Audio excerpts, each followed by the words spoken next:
예, 구체적으로 탐구하고 연구하는 방법. 이렇게 탐구를 하시고 연구를 하시고 특히 이렇게 수련적인 부분에서 이렇게 탐구하고 연구하는 부분에 대해서 이렇게 많은 분들께서 이렇게 막연하게 하시거나 아니면 이렇게 좀 이렇게 체계적이고 이렇게 합리적으로 탐구하시는 게 아니라 그때그때 이렇게 생각나는 것을 자기가 생각할 수 있는 부분만큼만 생각하시고 이렇게 탐구하는 거를 이렇게 딱 멈춰버리세요. 그런 경우가 많아요, 되게. 이렇게 수련자들을 대부분을 보면. 그래서 이렇게, 그렇게 되면, 이렇게 내가 탐구하고 연구하고 노력하는 것들이 구체적인 변화점을 이렇게 맞이하기가 쉽지 않습니다. 왜냐면 그 어떤 변화점, 어떤 특이점이든 그런 일정 정도의 수준의 노력과 정성이 계속 이렇게 꾸준히 진행되어야지만 그리고 이제 그것들이 충분하고 이렇게 넘쳐났을 때 그때서야지만 내 자신의 변화가 이렇게 일어나기 시작합니다.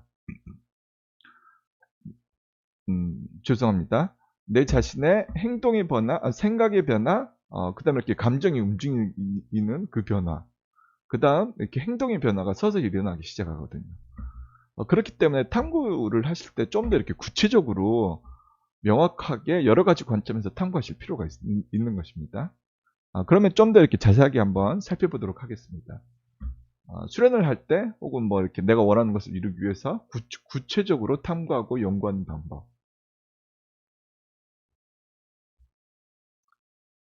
이렇게 탐구를 하실 때 이렇게 기준이 있어야 돼요.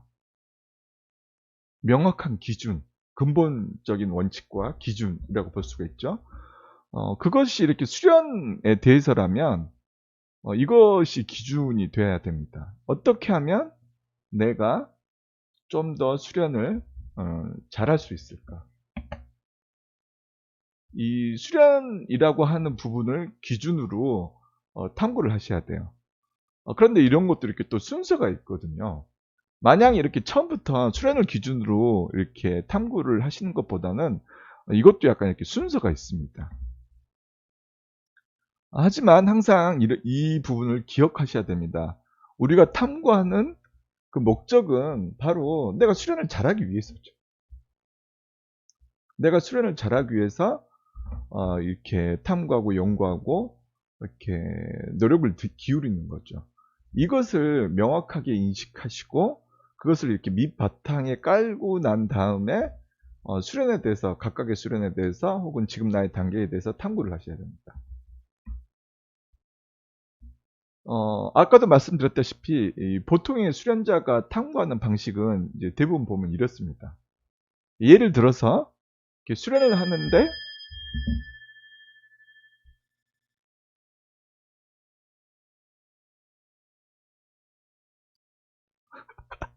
갑자기 무슨 알람이 울리네요. 이렇게 수련을 하는데 잡념이나 감정이 이렇게 휘둘릴 경우가 많죠. 이렇게 수련자들 대부분이 그렇습니다. 이렇게 그런데 대부분의 수련자들이 어떻게 탐구하시냐면 내가 오늘 수련하는데 이렇게 잡념이나 감정이 이렇게 휘둘려서 이렇게 집중이 잘 안 되거든요. 그러면 이렇게 왜 이렇게 잡념이나 이렇게 감정이 휘둘림이 많을까? 그리고 뭐 약간 이렇게 나름대로 근래의 자기 자신을 좀 돌아보고 이렇게 나름대로 이유를 찾아보시고 그리고 난 다음에 그것을 좀 더 발전시키시는 게 아니라 이 정도 선에서 딱 끝나버려요. 탐구나 연구를 하실 때 보면. 즉 뭐냐면 이렇게 단순히 힘들어 하시는 선 그리고 이렇게 1차원적인 그 원인을 찾는 것에서 이렇게 탐구나 연구를 이렇게 끝마쳐 버리는 거죠. 이러면 뭐냐면 이렇게 지극히 단편적이고 그 다음에 이게 어떻게 되냐면 이게 쭉 이어지지가 않아요. 상황이 다르고 원인이 달라지면 또 잡념이나 감정이 휘둘리게 됩니다. 왜냐하면 단편적이고 그것을 내 수련 전반적인 부분에까지 적용시킬 정도로 정교하게 체계를 잡지 않았기 때문에 그렇습니다. 그렇다면 진정으로 이렇게 변화가 일어나는 그 다음에 이렇게 수련이 발전할 수 있는 탐구를 하려면 어떻게 해야 되는가? 그런 탐구의 방법은 이렇게 예를 들면 이런 겁니다. 예를 들어서 내가 잡념이나 감정이 이렇게 휩싸인다. 그러면 먼저 그 잡념이나 감정에 대해서 연구를 해봐야 되는 거죠. 일단 먼저 잡념이나 감정이란 대체 무엇인가? 이렇게 그 정의에 대해서 명확히 인식을 하셔야 됩니다. 예를 들어서 사전을 찾아본다던가 인터넷에서 그 잡념이란 무엇인가, 감정이란 무엇인가 이렇게 정의를 명확히 찾아보는 것이죠. 이게 왜 중요하냐면 이래야지만 내가 탐구하는 대상이 정확히 무엇인지 그 목표점이 명확해져요. 그렇지 않으면 이것도 됐다가 저것도 됐다가 내 목표점이 명확해지지 않으면서 그냥 이렇게 부한이 혼란스러운 탐구나 연구를 진행하게 됩니다. 그래서 먼저 내가 뭔가 탐구를 하고 싶다. 그러면 그 정의에 대해서 명확하게 인식을 하셔야 됩니다. 정의에 대해서. 그 다음에 그렇다면 이 잡념이나 감정의 변화, 그 동요의 원인은 무엇인가? 종류란 무엇인가? 또 그런 폭과 깊이, 즉 영역이란 무엇인가? 또 그리고 이렇게 가능하다면 기존에 무슨 이렇게 예를 들어서 이렇게 잡념이나 감정이기 때문에 예를 들어서 이렇게 심리학 서적이라든가 사회학 참고 문헌 혹은 이렇게 기타 다른 종교학적인 혹은 철학적인 부분에 있어서는 이렇게 잡념이나 감정을 어떻게 바라보는가 이것을 폭넓게 좀 연구하실 필요가 있죠. 자료도 찾아보시고 그리고 난 다음에 이렇게 원리 원칙적인 어떤 그런 자료 조사라든가 연구라든가 노력이 어느 정도 이렇게 갖춰지면 그 다음에 여러분들이 하셔야 될 게 뭐냐면 그렇다면 나는 나한테 있어서는 이런 잡념이나 감정이 어떤 형태, 어떤 과정, 어떤 흐름으로 일어나는가 그리고 어떤 종류가 주로 자주 일어나는가 이렇게 분석하셔야 돼요.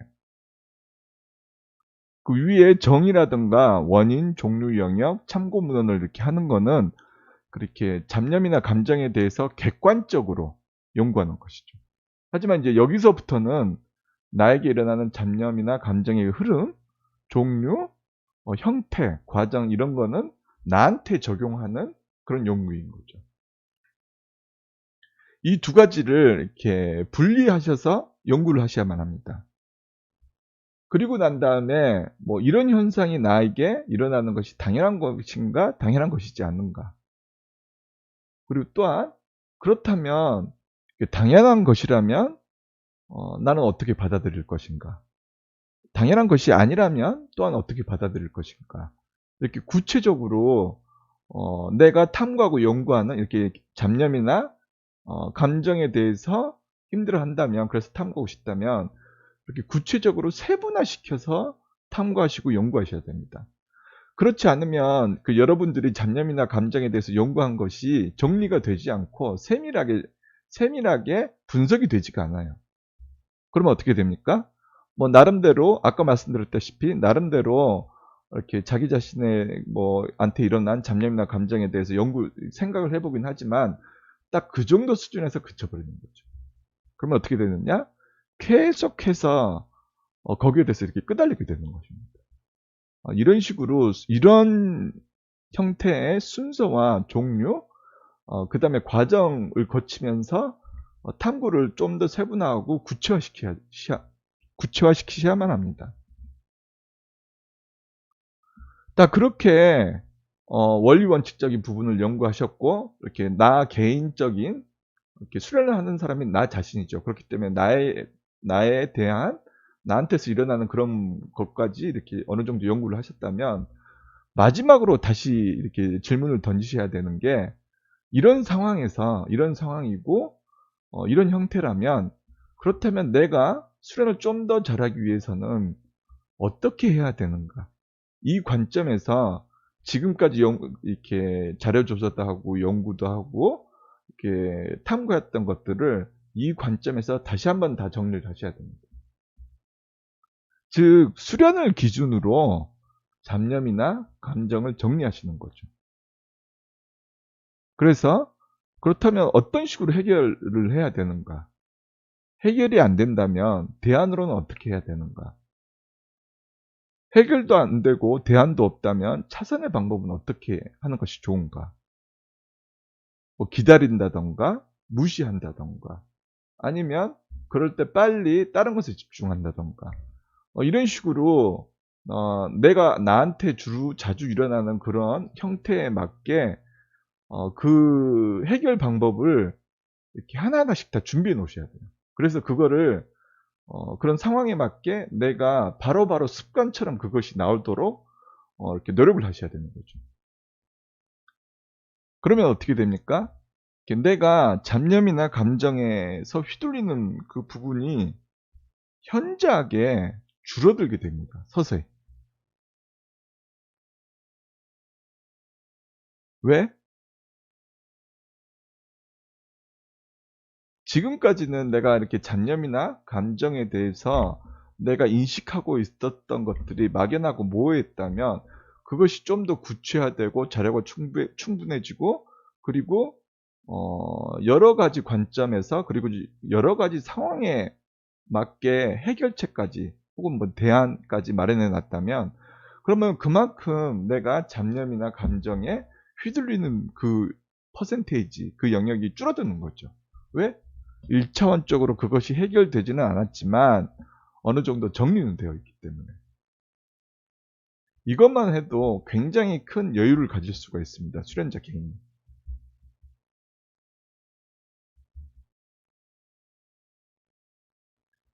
대부분의 모든 분들이 자기 나름대로는 노력을 하세요. 근데 항상 그런 보통의 노력은 이렇게 보통의 결과를 나올 수밖에 없죠. 왜? 입력이 똑같고 보통의 노력으로 입력이 됐기 때문에 결과는 보통의 결과가 나옵니다.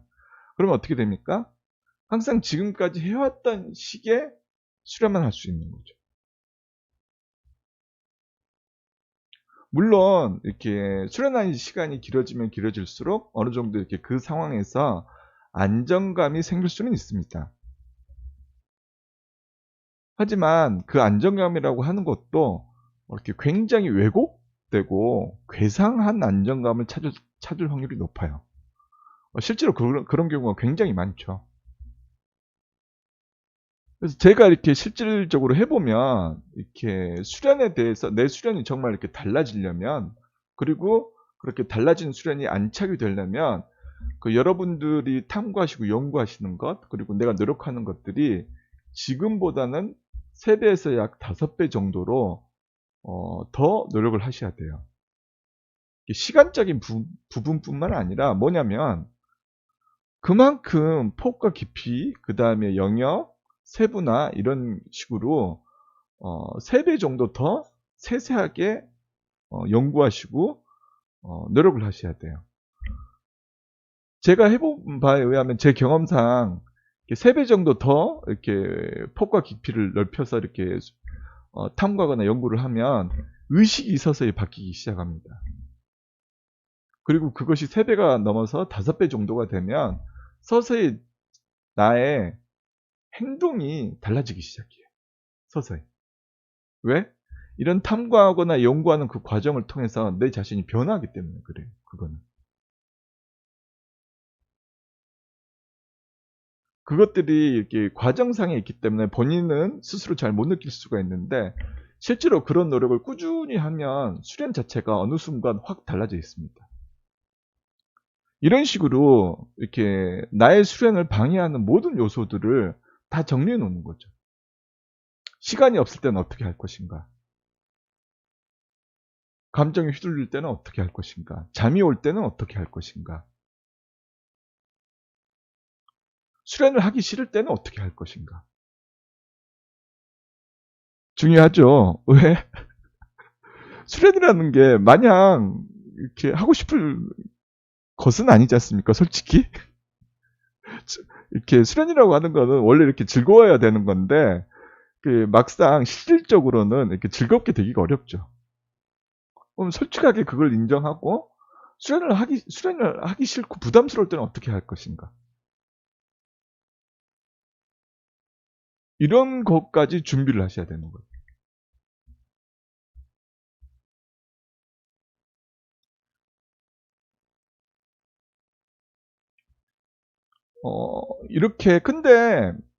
그런데 이렇게 대부분의 수련자분들이 이런 정도로까지 못 가시는 이유가 뭐냐면, 뭐 일단 뭐 여러 가지 바쁘기도 하시고, 뭐 이렇게 이런 식으로까지 얘기해 주는 사람을 이렇게 만난 적 없고 경험한 적 없기 때문에 어떻게 해야 되는지를 모르는 상태, 이런 경우도 많죠. 그런데 또 하나 정말 이렇게 중요한 게 뭐냐면, 이런 식으로 제대로 탐구하기 위해서는 먼저 이런 식으로 탐구하는 방법 그 자체를 연구하셔야 돼요.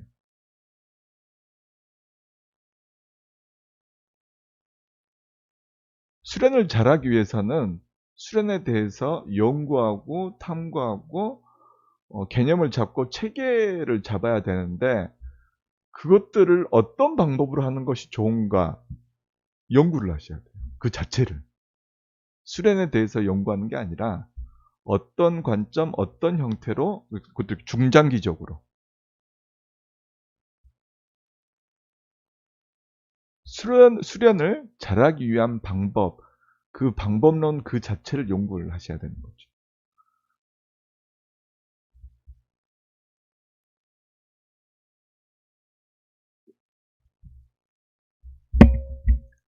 이렇게 다시 한번 이렇게 정리를 하자면, 이렇게 구체적으로 탐구하는 방법, 이렇게 내가 어떻게 하면 수련을 잘할 수 있을까? 이것을 대원칙으로 삼아서 수련을 탐구하시고 연구하시는 겁니다. 그런데 그냥 지금까지처럼 탐구하거나 연구하시지 마시고, 나를 이렇게 힘들게 하는 게 있다면 그런 것들의 어떤 정의, 원인, 종류, 영역, 다른 데서는 뭐라고 얘기하는가, 이렇게 참고 자료나 참고 문헌, 다른 사람의 의견을 한번 자료를 조사해 보는 거죠. 그리고 난 다음에 나한테는 그런 것들이 실제로 어떤 모습으로 일어나는가 분석을 하시는 거죠. 그리고 난 다음에 그런 현상들을, 나에게 일어나는 현상들을 이렇게 또 분석을 해보는 거죠. 이런 것들이 당연한 건가, 당연하지 않은 것인가. 내가 감내해야 되는 부분인가, 감내하지 말고 일정 부분은 해결을 봐야만 하는 부분인가. 그리고 그런 식으로 객관적으로 연구를 하셨다면 이것을 다시 나의 수련이라고 하는 그 관점, 그 기준에 입각해서 다시 한번 이거를 다 쭉 한번 훑으면서 정리를 하는 겁니다. 그래서 구체적으로 어떻게 해결할 것인가. 해결이 지금 당장 어렵다면 어떤 대안, 어떤 차선의 방법을 사용할 것인가. 이게 굉장히 중요해요. 왜냐하면 수련자들이 힘든 그런 여러 가지 요인들이 많은데, 그것들이 100% 해결되기가 굉장히 어려운 것들이 많이 있습니다. 때문에 이렇게 100% 해결은 안 되더라도 어느 정도는 내가 안정감을 가지고 수련을 지속할 수 있을 정도로, 안정감을 가질 수 있을 정도로 적당히 해결하는 방법도 굉장히 중요한 거예요. 완전히 해결하려면 내 단계가 완전히 높아지고, 내가 이렇게 연구한 것들이 엄청나게 쌓여 있을 때 그게 완전히 해결되거든요. 그래서 하나가 완전히 해결되면 거의 모든 것들이 다 완전히 해결되기도 합니다.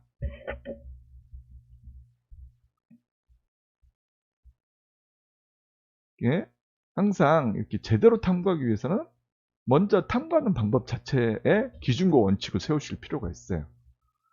이런 식으로 이렇게 구체적이고 세세하게 탐구를 하셔야만 합니다. 그래야지 내가 탐구하고 연구하는 것들이 세세한 형태를 띠면서 내가 그것을 분석할 수가 있어요.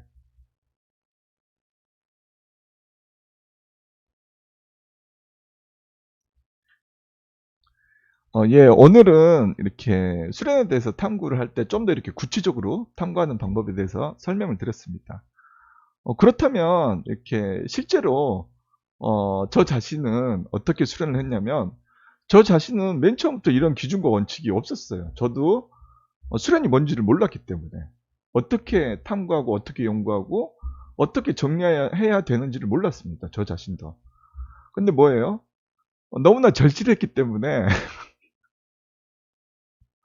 어떻게든 내가 이 문제를 수련을 어떻게든 내가 해결을 하지 않으면 정말 미치겠더라고요. 그래서 절실해지다 보니까 내가 수련을 할 때 이렇게 수련이 안 되는 여러 가지 요인들이 있지 않습니까? 시간이 안 된다, 감정적으로 불안전하다, 혹은 뭐 이렇게 잡념이 많이 생긴다. 뭐 여러 가지 상황에 대해서 그런 것들을 하나하나 다 해결해 봤어요. 이런 식으로 다 탐구하고 연구하고. 이제 그러다 보니까 이렇게 조금씩 이렇게 정리가 되기 시작하더라고요. 근데 그때까지만 하더라도 체계가 완전히 잡히진 않았어요. 그런데 뭐냐? 이렇게 어느 정도 이게 이렇게 완결이 되고 이 수련이라는 걸 정말 이런 식으로 해야 되겠구나라고 깨닫고 그다음에 정리를 하고 난 다음에 보니까 이런 형태로 좀 더 구체화시키고 세분화시키고 순서에 입각해서 기준에 입각해서 수련을 정리하면서 탐구하고 연구를 해 나가면 그게 이렇게 훨씬 더 효율성이 높아지는 거죠.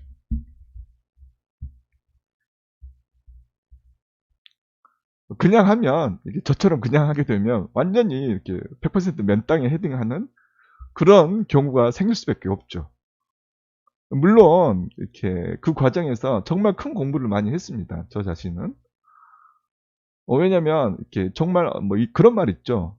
내 뼈와 내 살을 내주면서 한 공부이기 때문에 이런 것에 대해서 100% 확신을 가질 수가 있죠.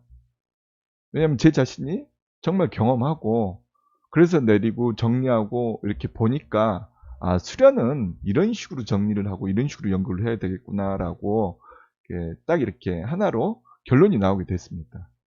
그렇기 때문에 제가 이렇게 정리를 하고 여러분들에게 말씀을 드릴 수가 있는 거죠. 근데 이렇게 참 쉽지 않죠. 일단 이렇게 저 자신도 참 요즘 많이 느끼지만 이렇게 수련을 안 그만두고 계속 하는 것만 해도 정말 대단한 겁니다. 그렇지 않겠습니까? 근데 거기서 좀 더 시간을 내서 이렇게 구체적이고 명확하고 심도 깊게 수련에 대해서 연구한다는 거는 정말 이렇게 바쁘고 이렇게 호구지책이나 여러 가지 이렇게 직장 생활이나 사회 생활을 하면서 수련한다는 건 정말 쉽지 않은 거죠. 그래도 일단 이런 원리 원칙적인 부분 이런 식으로 해야 된다라고 하는 그런 인식 자체가 여러분들에게 남아있게 되면 이렇게 어느 정도 때가 이르고 기회가 오면 서서히 여러분들의 수련이 바뀌게 됩니다. 지금 당장 내가 이렇게 못한다고 실망하실 필요는 없어요. 포기하지 않고 계속해서 시도하다 보면 훨씬 그 시간이나 이런 것들이 짧아지게 됩니다. 그렇게 제가 이런 거를 너무 잘 알지만 또한 이렇게 계속 말씀드릴 수밖에 없는 이유 중에 하나가 그러니까 그게 정말 힘들고 안 된다라는 걸 잘 알지만 그래도 제가 이렇게 계속 말씀을 드리다 보면 그리고 여러분들이 계속 귀에 못이 박히도록 듣다 보면 자기도 모르게 무의식 레벨에서 그 다음에 이렇게 육체적인 부분에서 행동적인 부분에서 서서히 자기도 모르게 변화하는 게 있어요. 그래서 저는 이렇게 계속 똑같은 말을 계속 떠들 수밖에 없는 거죠. 예. 오늘은 참 이렇게 비도 오고 이렇게 참 비가 오면 이렇게 사람이 좀 차분해지고 좀 뭐랄까 좀 여유로워지는 것 같습니다. 눈 올 때도 참 좋지만 비 올 때 참 이렇게 또 좋은 것 같습니다.